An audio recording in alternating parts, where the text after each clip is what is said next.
Gold trusted gold buyers మీరు తాకట్టు పెట్టిన బంగారాన్ని విడిపించి ఈ రోజు ఉన్న మార్కెట్ ధరకు కొనబడను. తర్వాత ఆయన కలల్ని సాకారం చేసేటువంటి సంకల్పంతో ప్రజల ముందుకు వస్తున్న మాగంటి సునీత ఈరోజు మనతో ఉన్నారు. జూబ్లీహిల్స్ ఉప ఎన్నికతో పాటు ప్రజల్లో ఎదురయ్యేటువంటి సవాళ్లు ప్రతి సవాళ్ళని ఆవిడ ఎలా ఎదుర్కొంటారు, ఇక ఇన్నేళ్లు ఆయనతో జీవిత భాగస్వామిగా ప్రయాణం చేసినటువంటి ఆ క్షణాలని ఆమె ఎలా అభివర్ణిస్తారు, ఆవిడ మాటల్లోనే తెలుసుకుందాం. నమస్తే సునీత గారు. సో అసలు ఇలాంటి ఒక సిచ్యువేషన్లో నేను మిమ్మల్ని కలుస్తా అనుకోలేదు. As a woman I can feel that pain. Actual మీ పిల్లలతో కూడా మాట్లాడదాం అనుకున్నాం, వాళ్ళు అవైలబుల్ ఉన్నారా? లేరండి, షేక్పేట క్యాంపెయిన్కి వెళ్ళారు, వస్తారు. మాగంటి గోపీనాథ్ గారి అనారోగ్యం గురించి అసలు ఎందుకని చెప్పేసి అటు ప్రజలకు కానీ ఇటు కార్యకర్తలకు కానీ ఇటు పార్టీకి కానీ ఇంత కూడా ఇన్ఫర్మేషన్ లేదు, ఒక చిన్న అప్డేట్ లేదు, ఇంత పెద్ద ఇన్సిడెంట్ జరిగే వరకు తెలియదు ఎవరికి, ఎందుకనండి? ఇలా అవుతుందని మేము కూడా అనుకోలేదు, ఇప్పుడు కూడా ఊహించుకోలేకపోతున్నాం. ఇంకా వస్తారేమో, ఇంటికి భోజనం పెట్టాలి, అలాగే ఆ ఊహలోనే ఉన్నాం మేము. అంటే తనకి వచ్చిన హెల్త్ ఇష్యూస్ అయ్యి కూడా బయటికి చెప్పడం ఇష్టం ఉండదు. అంటే తన ఫ్యామిలీకి సంబంధించింది బయట ఎందుకు చెప్పుకోవాలి, జనాలకి తెలిసిన కార్యకర్తలు పార్టీలు ఎవరికి తెలిసినా కంగారు పడతారు. దాన్ని ఇష్యూని పెద్దది చేసుకోవటం ఎందుకు, మన వరకే మనం చూసుకోవాలి అనేది ఆయనకి ఎప్పుడు ఉండేది. మాకు కూడా అదే చెప్పేది. మాగంటి గోపీనాథ్ గారు అనే కంటే కూడా గోపన్న గోపన్న అనే బాగా ప్రజల్లో ఆయన ఎక్కువ తెలుసు. అండ్ అది కాక అంతలా ప్రజల్లో మమేకం అయ్యారు ఆయన. సో అవన్నీ కూడా మీరు చూశారు కాబట్టి ఆ సందర్భాలు ఒక్కసారి ఇప్పుడు గుర్తొస్తే లేదా ఆ క్షణాలు ఏమన్నా గుర్తుంటే మాకు చెప్తారా? ఎన్టీఆర్ ఉన్నప్పటి నుంచి గోపన్నే అలవాటు అందరికీ. ఈయనకి కూడా ఏంటంటే బాగా కార్యకర్తలతో ప్రజల్లో మమేకం అవటం, వాళ్ళకి ఏమైనా ప్రాబ్లమ్స్ ఉన్నా సాల్వ్ చేయటం అదొక ఇష్టం ఆయనకి. ఇవాళ ఈ మంచి పని చేశాను, అక్కడికి బాధ పోగొట్టాను అనేది మనసులో ఉండేది. అప్పుడు అనుకున్నారు విడిగా ఉంటే వీలు కావి, నేను ఒక పదవిలో ఉంటే ఎంతమందికి ఎంత హెల్ప్ అయినా చేయగలను అని నాతో చెప్పేవాళ్ళు. అట్లాగే ఎమ్మెల్యే అయ్యారు, అయిన దగ్గర నుంచి ప్రజలతోనే ఉన్నారు. వాళ్ళతోనే ఏ బాధలున్నా అర్ధరాత్రి ఫోన్ చేయని వెళ్ళిపోయేవాళ్ళు. ఎవరు ఏ బాధ ఉన్నా అన్నా అంటే చాలు, ఏంటమ్మా అని ఆ ప్రాబ్లం సాల్వ్ అయ్యే వరకు నిలబడేవాళ్ళు అక్కడ. ఎవరన్నా ఏదన్నా అంటే కూడా పిలిచి కోప్పడేవాళ్ళు. ఆడపిల్లరా ఎందుకు అట్లా చేస్తున్నావు, తప్పది, ముందు వాళ్ళకి ఇచ్చేయండి, ఏం కావాలో వాటరా ఏంది, ఇబ్బంది పెట్టొద్దని అట్లా అండగా ఉండేవాళ్ళు ప్రతి ఇంటికి. ఇప్పుడు వెళ్తే మాకు తెలుస్తుంది గోపన్న అంటే ఏంటి, ప్రజలు ఎంతగా ఎందుకు ఇష్టపడుతున్నారు ఒక ఇంటి పెద్ద కొడుకుగా. అంటే ఫ్యామిలీ కంటే కూడా ఎక్కువ జూబ్లీహిల్సే కుటుంబం అని అక్కడే ఎక్కువ స్పెండ్ చేసేవాళ్ళు. మార్నింగ్ వెళ్తే నైట్ వచ్చేవాళ్ళు. ఎన్నో టైమ్స్ ఫోన్ చేసేదాన్ని నేను, అయినా కూడా ఒక్కోసారి చేసేవాళ్ళు కాదు. అంటే అది ఇవ్వాలి, మనం ఏదైనా తినాలి. సో ఒక్కసారి మీ ఫ్యామిలీ బాండింగ్ అండ్ ఫ్యామిలీ మీ అందరితో ఎలా ఉండేవారు ఇంట్లో? ఒక్కొక్కసారి అనేవాళ్ళు పిల్లలతో స్పెండ్ చేయట్లేదు, నువ్వే చూసుకుంటున్నావు అని ఫీల్ అవుతారేమో పిల్లలు, నువ్వు కూడా ఏమని. నేను అనేది అట్లా ఏం లేదు, పిల్లల్ని నేను చూసుకుంటాను, మీ పని మీరు ప్రాబ్లం లేకుండా చూసుకోండి. అంటే మేము ఎప్పుడు ఇబ్బంది పెట్టేవాళ్ళం కాదు. భోజనం ఒకటి కంటిన్యూగా చూసేవాళ్ళం, తింటున్నారా లేదా, కొంచెం అది తింటే బాగుంటుంది, హెల్త్ ప్రాబ్లమ్స్ అవుతాయి. మళ్ళీ ఫస్ట్ నుంచి నా పెళ్ళైన దగ్గర నుంచి హెల్త్ ఇష్యూస్ ఏమీ లేవు. ఫస్ట్ టైం నేను చూడటం ఇప్పుడు ఈ ఇష్యూ కూడా. అంటే ఒక జీవిత భాగస్వామిగా మీతో ఉండేటువంటి విధానం అనేది, అంటే ఇన్నేళ్ళు మీరు ఆయనతో ట్రావెల్ చేశారు, ఒక వైఫ్గా ఉన్నారు, ఆ బాండింగ్ అనేది ఎట్లుంటుంది అనేది మీ మాటల్లో వినాలని ఉంది. అంటే మీరు మర్చిపోలేని విషయాలు ఏమైనా ఉన్నాయా ఆయనతో గడిపిన క్షణాలు? చెప్పాలంటే చాలా ఉన్నాయి. ఫస్ట్ టైం హాస్పిటల్లో జాయిన్ అయినప్పుడు తనకి మేలుకు వచ్చినప్పుడు నైట్ టైము బాధపడ్డారు నాతో చెప్పుకొని. పిల్లలకి నీకు ఏం చేయలేకపోయాను, చాలా తప్పు చేశాను నేను చెప్పాను. నేను అప్పుడు ధైర్యం చెప్పాను, మాకు డబ్బులు ఏమీ అవసరం లేదు, మీరు బయటకు వస్తే చాలు, మాకు దీని గురించి ఆలోచించొద్దు, హెల్త్ చూసుకోండి ఫస్ట్ అని చెప్పాను. ఒక 1 వీక్ బాగుపడ్డారు. డాక్టర్ కూడా చెప్పారు, ఎందుకయ్యా నువ్వు దేని గురించో ఆలోచిస్తున్నావు అంటే నేను చెప్పాను పక్కకు తీసుకు, మెయిన్ బాధపడుతున్నారు ఇది నేను చెప్పాను, రోజు చెప్తా ఉంటా, కొంచెం చేంజ్ చేపిస్తానని చెప్పాను.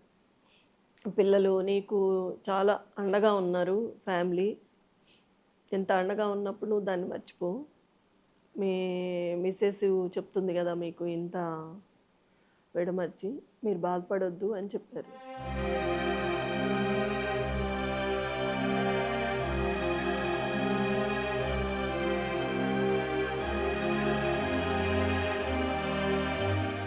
మీరు బాధపడుతుంటే మేము చూడలేకపోతున్నాం. కాకపోతే మీరు ఆయనతో గడిపిన ఆనంద క్షణాలు ఏమైనా గుర్తున్నాయా? అంటే 2008లో 7లో ఇక్కడికి వచ్చాం మీ ఇంటికి.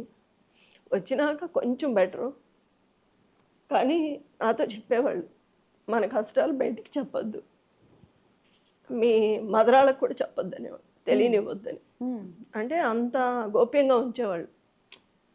ఒకళ్ళ దగ్గర మనం వలస అవ్వకూడదు, మన బాధ మనతోనే ఉండాలి.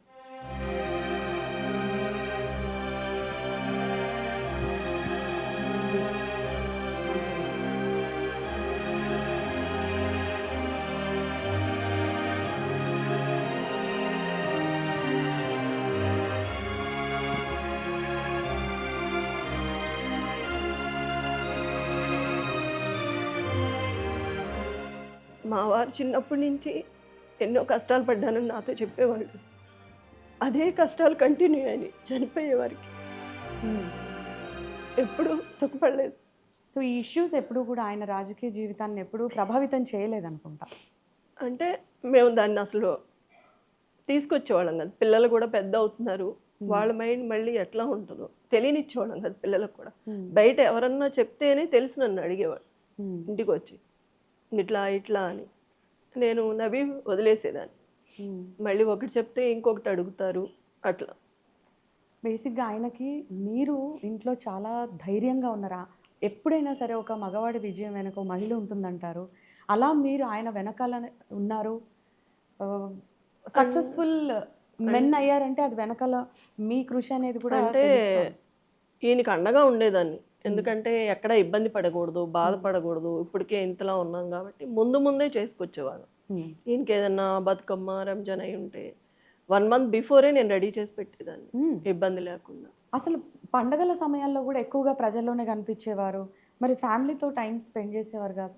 మేము ఎప్పుడు అనుకునేవాళ్ళం కాదు, నాన్న లేరు, ఈయన రాలేదు, పిల్లలు మేము ఎప్పుడు నాన్న అక్కడ ఒక పని మీద ఉన్నారు కాబట్టి అది అయినాక ఎట్లాగూ మన దగ్గరకు వస్తారు కాబట్టి వాళ్ళే ముఖ్యం కాబట్టి ఫీల్ అయ్యేవాళ్ళం కాదు మేము. ఎట్లాగూ మన కుటుంబమే అనుకునేవాళ్ళు కాబట్టి దాని గురించి పెద్దగా మేము ఇన్ని క్వశ్చన్ చేసేవాళ్ళం కాదు.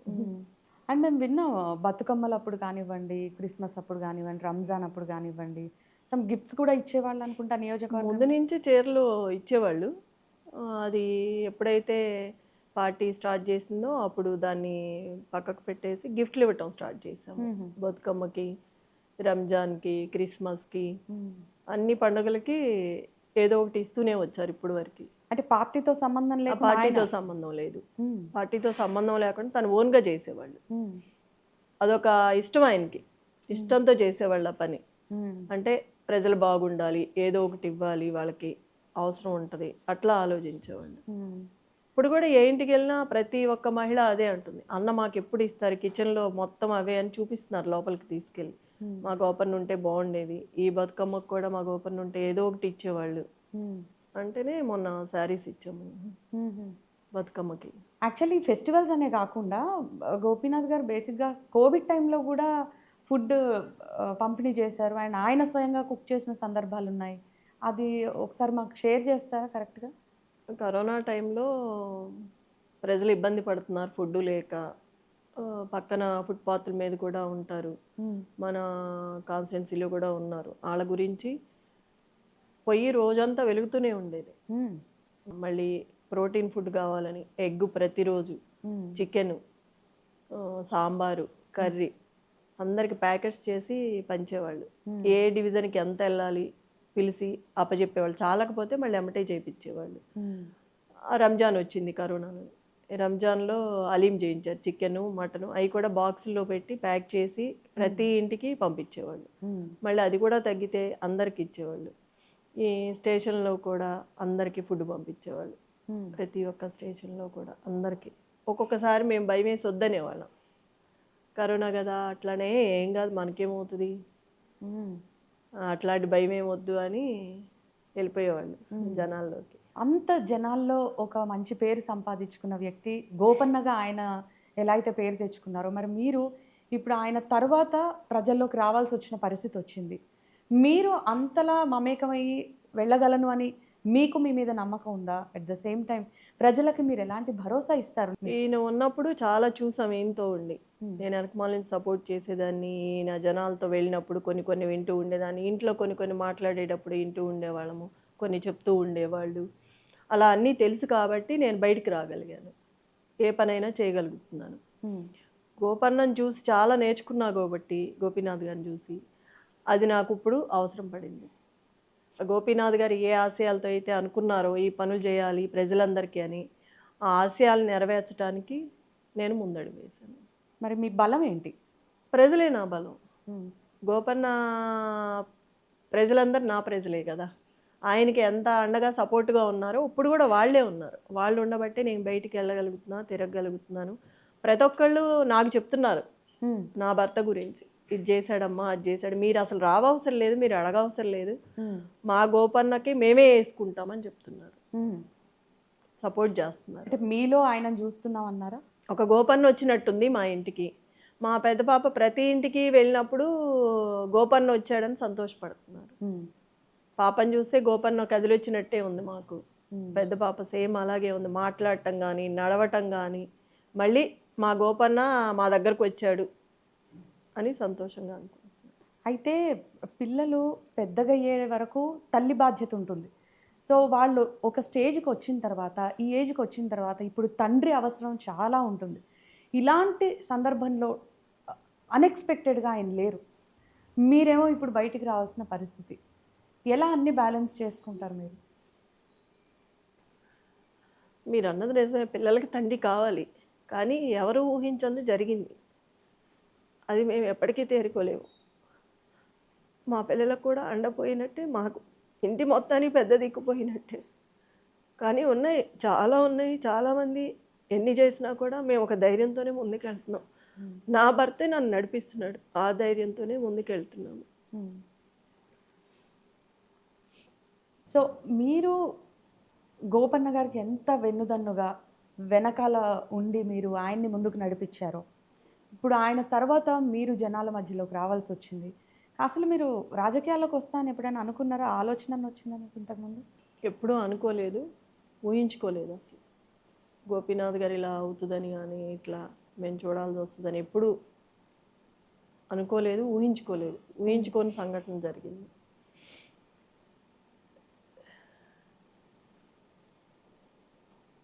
ఒక్కసారి గోపీనాథ్ గారి రాజకీయ విషయాలు మాట్లాడితే గనక ఎన్టీఆర్ గారితో అసలు చాలా క్లోజ్ అసోసియేషన్ ఉంది. అంటే ఒక ఫ్యామిలీ మెంబర్ లాగా, సొంత పిల్లల కంటే కూడా ఈయనకే బాగా ఇంపార్టెన్స్ ఇచ్చేవారని విన్నాం. అది కాక ఎన్టీఆర్ గారి అస్థికల్ని కూడా లక్ష్మీ పార్వతి గారితో మాట్లాడి ఆయనే తీసుకొచ్చారని తెలుసు. సో ఈ బాండింగ్ గురించి ఒకసారి చెప్తారా మాకు? చెప్పేవాళ్ళు. ఎన్టీఆర్ గారికి నేనంటే చాలా, మనం కొడుకులా చూసుకునేవాళ్ళు. అంటే ప్రతిదీ గోపి గోపి అని పిలిచేవాళ్ళు, నాతోనే చేయించుకునేవాళ్ళు. యాక్చువల్లీ ఈయన కృష్ణ ఫ్యాను, కానీ ఎన్టీఆర్ గారు అంటే చాలా అభిమానం. పార్టీ అన్న ఎన్టీఆర్ గారు, ఆ అభిమానంతోనే ఎన్టీఆర్ గారి దగ్గరికి వెళ్ళి ఆయనతో పాటు ఉండి పనిచేసేవాళ్ళు. ఎక్కడికి వెళ్ళినా కూడా బుల్లెట్ ర్యాలీ తీసేవాళ్ళు. అది ఇక్కడి నుంచి ట్రైన్లో వేసి, చెన్నై అయితే చెన్నైకి వీళ్ళు ఫ్లైట్లో వెళ్ళి అక్కడి నుంచి అవి తీసుకొని ఎన్టీఆర్ గారు రాకముందే వీళ్ళు రెడీ చేసి పెట్టుకొని బుల్లెట్ ర్యాలీ తీసేవాళ్ళు. ఆ టైంలో కరుణానిధి గారు ఈయన అడిగారంట, కనుక్కుంటే నీ పేరు చెప్పారయ్యా, ఇదంతా ఎవరు చేస్తున్నారని. అంటే నువ్వు నా దగ్గరకు వస్తావా, ఎంత కావాలంటే అంత ఇస్తారంటే, నేను డబ్బు కోసం పనిచేయట్లేదు, ఎన్టీఆర్ గారు అంటే నాకు అభిమానం, పార్టీ అభిమానం, ఆ అభిమానంతో చేస్తున్నాను అని చెప్పారు. ఎన్టీఆర్ గారు అంటే అంత అభిమానం. తర్వాత కేసీఆర్ గారి దగ్గరకు వచ్చిన తర్వాత కేసీఆర్ గారితో కూడా చాలా మంచి అనుబంధం ఉందని తెలుసు. 2016లో పార్టీ మారిన తర్వాత, బీఆర్ఎస్లోకి వచ్చిన తర్వాత ఎప్పుడు చెప్తూ ఉండేవాళ్ళు, ఎన్టీఆర్ గారి తరువాత కేసీఆర్ గారిని మించిన నాయకులు లేరు, రారు అని చెప్పేవాళ్ళు. నాకు చాలాసార్లు చెప్పారన్నమాట. చివరి వరకు నేను కేసీఆర్ గారితోనే ఉంటాను, ఎప్పుడు వరకు ఉంటే అప్పుడు వరకు. అసలు ఈయన అంత స్ట్రాంగ్ ఉండే కేసీఆర్ గారు గోపీనాథ్ గారి గురించి కంటతడి పెట్టుకున్నారంటే ఆయన చనిపోయినప్పుడు వాళ్ళిద్దరి మధ్య ఉన్న అనుబంధం అర్థం అవుతోంది. చెప్పేవాళ్ళు. ఉమ్, కేసీఆర్ గారంటే నాకు నన్ను ఒక ఆత్మీయుల్లా చూసుకునేవాళ్ళు, ఒక కొడుకులా చూసుకునేవాళ్ళు. నాకు చాలా హ్యాపీ అనిపించేది ఆయన చూస్తే, ఒక తండ్రిలాగా. అంటే అంత అభిమానించేవాళ్ళు, అంత అనుకునేవాళ్ళు, మాతో చెప్పుకునేవాళ్ళు. ఉమ్, మా ఇద్దరి గురించి బయట అంత సఖ్యత తెలియదు కాబట్టి ఏదేదో అనుకుంటారు. ఉమ్, ఆయన అంటే అంత అభిమానంతో ఉండేవాళ్ళు. ఆ అభిమానం నాకు, ఆయన ఏడ్చినప్పుడు నాకు ఆయన చెప్పినవన్నీ గుర్తొచ్చాయి నాకు. ఉమ్, అందుకే చెప్పారని. అంటే ఆ రోజు నేను చూసా ఉమ్, ఆ బాధని. ఈయన చెప్పింది గుర్తొచ్చి నాకు ఎంతగా చెప్పారనంటే, ఈయన గురించి మొత్తం తెలుసు కాబట్టి చెప్పగలిగారు, అనుకున్నారు. అంటే ఒక కుటుంబంలో అనుకున్నారు. ఉమ్. కేసీఆర్ గారికి ఎంతలా దగ్గరయ్యారో గోపీనాథ్ గారు, మరి ఆ రేంజ్ ఆ స్థాయిలో మీరు కూడా పార్టీకి అంత విధేయతగా మీరు ఉండగలరా? పార్టీ మాకు ఇప్పుడు వరకు అండదండగా ఉంది. ఉమ్, ఈయన చనిపోయినప్పుడు కూడా చాలా అండగా ఉంది. మాకు అంత అండగా ఉన్న పార్టీని చివరి వరకు పార్టీతోనే ఉంటాను. ఆ అభిమానంతోనే నేను పార్టీకి కష్టపడి పనిచేస్తాను. మరి మీరు రోజు వెళ్తున్నారు క్యాంపెయినింగ్కి, చూస్తూ ఉన్నారు నియోజకవర్గంలో సమస్యలన్నీ కూడా. ప్రతి ఇంటికి వెళ్ళినప్పుడు మేము వాళ్ళని అడగకముందు వాళ్ళు నాకే చూపిస్తున్నారు తీసుకెళ్ళి. అన్న ఈ రోడ్డు వేశారు, ఈ వాటరు, ఈ కరెంటు, ఇవన్నీ అన్నే చేయించారు. ఎన్నో 30 సంవత్సరాల క్రితం ఉన్నాయి కూడా ఎవ్వరూ చేయలేని అన్న చేసి పెట్టారు మాకు. ఉమ్, మా ఇంటి పెద్ద కొడుకు అనుకున్నాము, ఆ దిక్కు పోయింది. మేము ఇప్పటి నుంచి ఎవరితో చెప్పుకోవాలి? మేము ఉమ్, ఎవరు చేస్తారు మాకు ఇంత ప్రాణం పెట్టి? ఉమ్, అర్ధరేత్రి అపరేత్రి అన్న అంటే ఫోన్ తీసి మాట్లాడేవాళ్ళు, ఏ పనైనా చేసి పెట్టేవాళ్ళు. ఉమ్, ఎవరుంటారు మాకు ఇప్పుడు అట్లా ఉమ్, అని ఏడుస్తున్నారు. ఉమ్, నేను చెప్పాను, మీ అన్నలాగే నేను కూడా అండగా ఉంటాను, మీకు పనులు చేసి పెడతాను. ఉమ్. గోపన్న ఏదైతే మీకు చెప్పి హామీ ఇచ్చి వెళ్ళారో అవన్నీ నేను నెరవేరుస్తానని చెప్తున్నాను. మీరు తప్పక రాజకీయాల్లోకి వచ్చారు అనే వాళ్ళకి సూటిగా మీరు ఇచ్చే సమాధానం ఏంటండి? గోపీనాథ్ గారు అనుకున్న ఆశయాలు కొన్ని మధ్యలో ఆగిపోయి ఉన్నాయి కాబట్టి అవి నెరవేర్చాలని నేను వచ్చాను. ఎమర్జెన్సీ వస్తే అర్ధరాత్రి అయినా మీరు వెళ్ళగలరా? తప్పకుండా వెళ్తాను. భయం అనేదే నాకు ఎప్పుడు మొదటి నుంచి లేదు. నేను నేర్చుకున్నదే అది, భయపడకూడదు ఎప్పుడు ఎవరికి అని.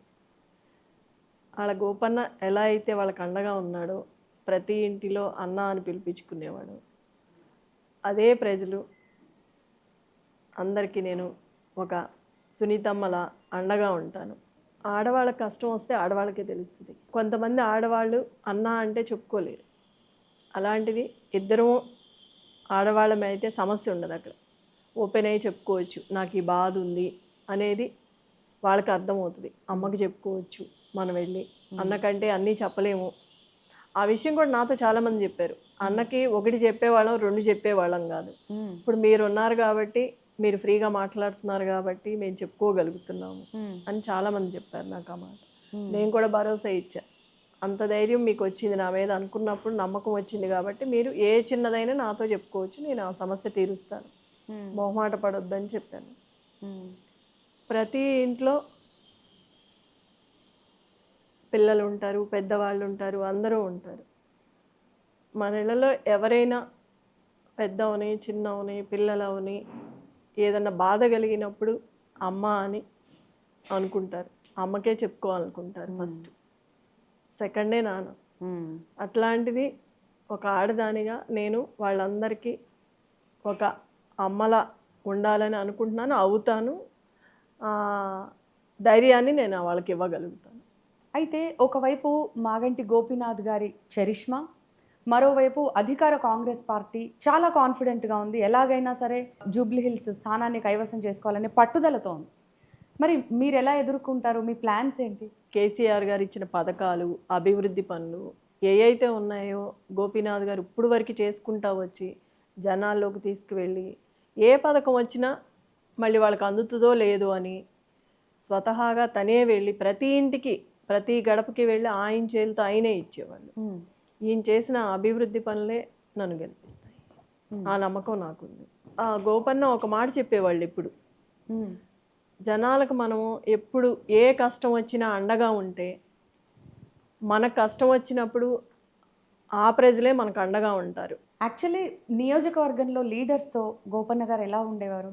అందరినీ కలుపుకొని పని చేసుకుంటూ వెళ్ళేవాళ్ళు, ప్రతి ఒక్కళ్ళని కలుపుకునేవాళ్ళు. అసెంబ్లీ సాక్షిగానే కేటీఆర్ గారు అన్నారు, గోపీనాథ్ గారి గురించి మాట్లాడిన సందర్భంలో, ఊపర్ షేర్వాణి అందరు పరేషాని అని చెప్పేసి. అంటే అలాంటి మాట వాడారని, ఇలాంటి ఇంట్లో ఉంటున్నారా, ఇంటికి వెళ్ళి కూడా చూసామని చెప్పేసి కూడా అన్నారు ఆయన. సో మీరు చెప్పండి, ఎలాంటి సమస్యలు ఉండేవి ఆయనకు అసలు? ఎందుకు బయటికి ఎవరికి చెప్పుకునేవారు కాదు? మన హైదరాబాద్ లో సామెత చెప్తారు, ఊపర్ షేర్వాణి అందరు పరేషాని. అక్కడ పోయిన తర్వాత నేను హరీష్ రావు గారు నిజంగా ఆశ్చర్యంలో నేను. గోపీనాథ్ గారు ఉండే ఇల్లు మాదాపూర్ ఆ ప్రాంతంలో చాలా చిన్న ఇల్లు అధ్యక్ష. ఎన్నడూ కూడా గోపీనాథ్ గారు గుంబనంగా చాలా ఎక్కడ కూడా తనకేమైనా ఇబ్బంది ఉన్నా చెప్పేవాడు కాదు అధ్యక్ష. అక్కడ పోయిన చూసిన తర్వాత వాళ్ళ ముగ్గురు పిల్లలు 20, 21, 22 ఏళ్ళు ఉంటాయి. ఎవరు కూడా ఇంకా పెళ్లి అవ్వలేదు, సెటిల్ అవ్వలేదు. వాళ్ళని చూసి బాధపడ్డాం. తర్వాత ఆ ఇల్లు చూసి కూడా బాధపడ్డాం, ఇట్లా ఉన్నారా ఈయన ఇన్ని రోజుల్లో. ఎందుకంటే ఎప్పుడు ఏ ఫంక్షన్ వచ్చినా బాగా లావిష్ గా ఖర్చు పెట్టేటోడు అధ్యక్ష. ఊపర్ షేర్వాణి అందరు పరేషాన్ ఎందుకన్నా అంటే, ఎక్కడ కూడా ఇంకా తెలియనియలే మాకు ఈ కష్టం ఉందని కానీ ఇంకోటని కానీ. తెలంగాణ ప్రభుత్వం ఆనాడు బతుకమ్మ చీరలు అనే కార్యక్రమం ప్రారంభించినాం అధ్యక్ష. కానీ అంతకంటే ముందే గోపీనాథ్ గారు తన కాన్స్టిట్యున్సీలో బతుకమ్మకి చీర పెట్టే ఒక సంస్కృతిని కూడా తీసుకొచ్చింది గోపీనాథ్ గారు అధ్యక్ష. మనందరం గోపీనాథ్ అని ఇక్కడ పిలుస్తాం కానీ ఆయన మొత్తం కాన్స్టిట్యున్సీలో మాత్రం గోపన్నగానే పిలుచుకుంటారు. అట్లాంటి సింహంలా బతికిన మనిషి నేను ఈ బయటికి రాకూడదనే ఎన్ని పోగొట్టుకున్నా కూడా దిగమింగుకొని ఉన్నారు. కొంతమంది అనేవాళ్ళు నన్ను, సార్ అట్లా చేస్తా అంటే నువ్వు కూడా ఏమీ అనవా, ఇంట్లో ఆడాళ్ళు ఊరుకోరు కదా అట్లా అని. కాకపోతే నేను ఎప్పుడు ఒకటే చెప్పేదాన్ని, ఈయనకి అన్నీ తెలుసు, ఎప్పుడు ఏం చేయాలో తెలుసు. మేము ఎప్పుడు ఏదో చెప్పము, దేనికి అడ్డు చెప్పము. ఈయన ఏ బాటలో వెళ్తే అదే వెళ్తాము, అదే పని చేస్తాం మేము. డబ్బు లేదు అనే ఇబ్బంది కలగలేదు ఈయన ఉన్నంత వరకు. మాకు ఎప్పుడు అంటే తెలియనివ్వలేదు. మాకు ఏది కావాలన్నా మాకు ఇచ్చేవాళ్ళు, ఇంట్లో పిల్లలకు కానీ మాకు కానీ, బయట ప్రజలకు ఏ అవసరమైనా ఇచ్చేవాళ్ళు. ఆయన అనుభవించారు తప్ప మీకు ఎప్పుడు ప్రాబ్లం రానివ్వలేదు. ఇప్పుడు మాకు తెలుస్తుంది ఆ బాధ అనేది ఏంటో. ఇప్పుడు కూడా నాకు కూడా ఆయన బాటలోనే వెళ్తాను. మాకు డబ్బు కావాలి అనే ఆశ లేదు. అంత ఆశ ఉంటే ఈయనకి ఎప్పుడో అడ్డు చెప్పేవాళ్ళు. మీరు ఎవరు అడిగినా ఇంటర్వ్యూలు ఇవ్వట్లేదట, ఎందుకని? ఈవెన్ నాకు కూడా ఇంత టైం పట్టింది మీతో మాట్లాడాలంటే. అంటే నేను కొంత బాధలో ఉన్నా, ఊహించుకొని సంఘటన జరిగింది మా ఇంట్లో. నాకు కూడా ఆ బాధతో ఏమి ఇవ్వగలనో లేదో మీ క్వశ్చన్స్కి ఆలోచించే టైం లేదు నా దగ్గర. ప్రజల్లో ఎక్కువ వెళ్తున్నా కాబట్టి అందుకే ఈ తక్కువ టైంలో ఆ పనులన్నీ చేసుకుంటూ పోతూ అధికారంలోకి వచ్చినాక ఎవరు ఎన్ని అడిగినా ఏది అడిగినా టైం ఇస్తాను, చేస్తాను.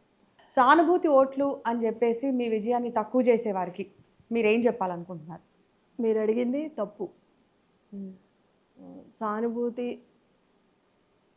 ఓట్లేం కాదు, జూబ్లీహిల్స్ ప్రజలు అమాయకులేం కాదు, చిత్తశుద్ధిని గుర్తించి ఓట్లు వేస్తారు. గోపీనాథ్ గారికి సినిమాలు అంటే ఎందుకంటే అంత ఇష్టం? చాలా సినిమాలు కూడా ప్రొడ్యూస్ చేశారు. అండ్ సినీ రంగానికి కూడా ఆయన చేసిన సేవలు ఏంటి, మీకు ఐడియా ఉందా వాటి గురించి? సూపర్ స్టారు కృష్ణ గారు ఫేవరెట్. కృష్ణ గారి గురించే మూవీ తీశారు రవణ.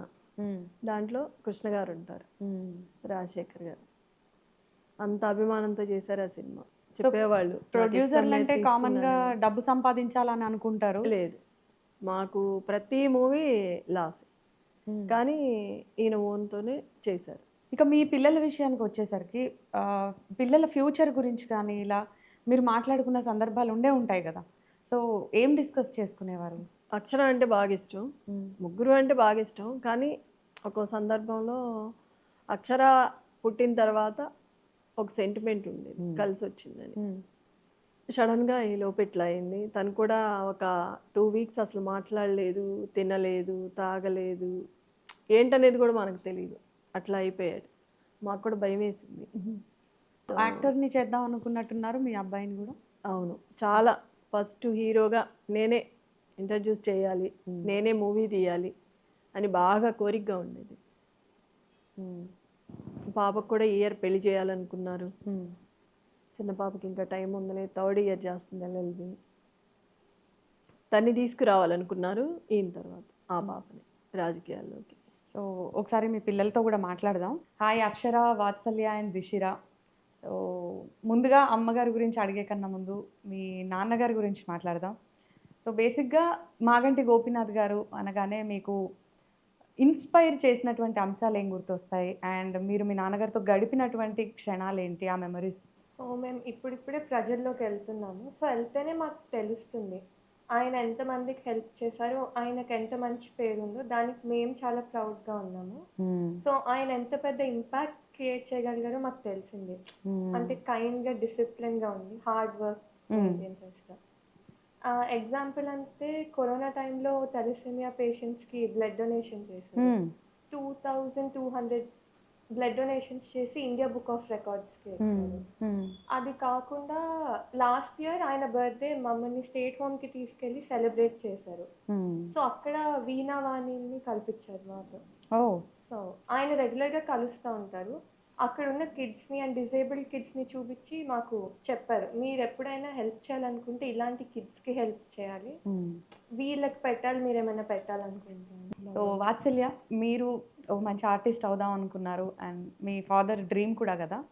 సో మీ కోర్స్, యాక్టింగ్ కోర్స్ ఎంతవరకు వచ్చింది? ఇంకా అది మధ్యలో ఉంది. యాక్చువల్లీ మా ఫాదర్ మూవీస్ అంటే చాలా ఇష్టం. యాజ్ ఎ ప్రొడ్యూసర్గా తను చాలామంది స్టార్స్ని లాంచ్ చేశారు. సో ఆ ఫీల్డ్కి నేను కూడా వెళ్దాం అనుకుంటున్నాను. మా ఫాదర్ అది డ్రీమ్. ఓకే. అండ్ మీకు మీ ఫాదర్తో ఉన్న ఆ బాండింగ్ గుర్తొస్తే ఏ మెమరీస్ గుర్తొస్తాయి? మేము ఈవినింగ్ అయితే ఫ్రీ టైంలో క్రికెట్ ఆడేవాళ్ళం. సో అది one of the best memories. ఇంకా తన పొలిటికల్ లైఫ్ చూసి ఇంకా ఇన్స్పైర్ అయ్యారు. అంటే ఏ స్టేజ్ నుంచి ఏ స్టేజ్కి వెళ్ళారు, బ్యాక్గ్రౌండ్ సపోర్ట్ లేకుండా. సో దిశిరా, మీరు బాగా ప్యాంపర్ కిడ్డా మీ ఫాదర్ దగ్గర? ఎట్లా ఉంటుండే? అంటే ఎక్కువ జోక్స్ వేసేవాళ్ళు. నైట్ టైం అయితే కూర్చొని మొత్తం మాట్లాడేవాళ్ళు, ఏమైంది. సో ఇప్పుడు మీరు బయటికి కూడా వెళ్తున్నారు కదా, అంటే ప్రజల్లోకి వెళ్తున్నారు, అన్నీ చూస్తున్నారు, కాన్స్టిట్యున్సీలో సమస్యలు అవన్నీ. సో మిమ్మల్ని ఎలా రిసీవ్ చేసుకుంటున్నారు జనాలు?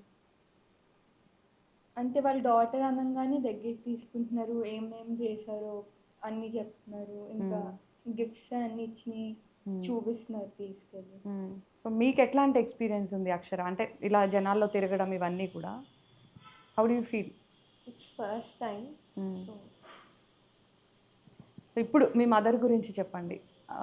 అమ్మ వచ్చారు, రాకూడని సందర్భంలో అన్ఎక్స్పెక్టెడ్గా జనాల్లోకి రావాల్సిన పరిస్థితి. ఒకవేళ అధికారం ఇస్తే ప్రజలు ఆవిడ ఎలా డీల్ చేయగలుగుతారని మీరు నమ్ముతున్నారు? నాన్న ఉన్నప్పుడు కూడా బ్యాక్ వర్క్ మొత్తం అమ్మే చూసుకునేది. సో ఇప్పుడు కూడా తనకు ఆ క్యాపబిలిటీ ఉంది, సేమ్ నాన్నలానే చేయడం. కానీ ఇప్పుడు తను ముందరికి రాబోతుంది ఆ పొజిషన్లోకి. ముందలంటే నాన్న వెనకమాల అన్నీ చేసి పెట్టాను. సో అమ్మకి ఇప్పుడు అంతా మీరే కాబట్టి, సో ఆవిడకి మీ సపోర్ట్ ఎలా ఉంటుంది?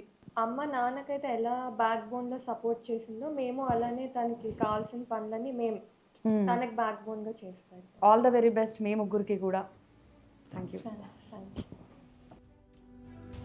గోపీనాథ్ గారి అకాల మరణం తర్వాత పుట్టెడు దుఃఖాన్ని దిగమింగి ఆయన ఆశయాల్ని నెరవేర్చే లక్ష్యంతో ప్రజల్లోకి వస్తున్న శ్రీమతి సునీత గోపీనాథ్ గారికి జూబ్లీహిల్స్ ఉప ఎన్నికలో అంతా మంచే జరగాలని, ప్రజాసేవలో తాను గోపన్నను మించిన నేతగా ఎదగాలని కోరుకుంటూ ఆల్ ది బెస్ట్.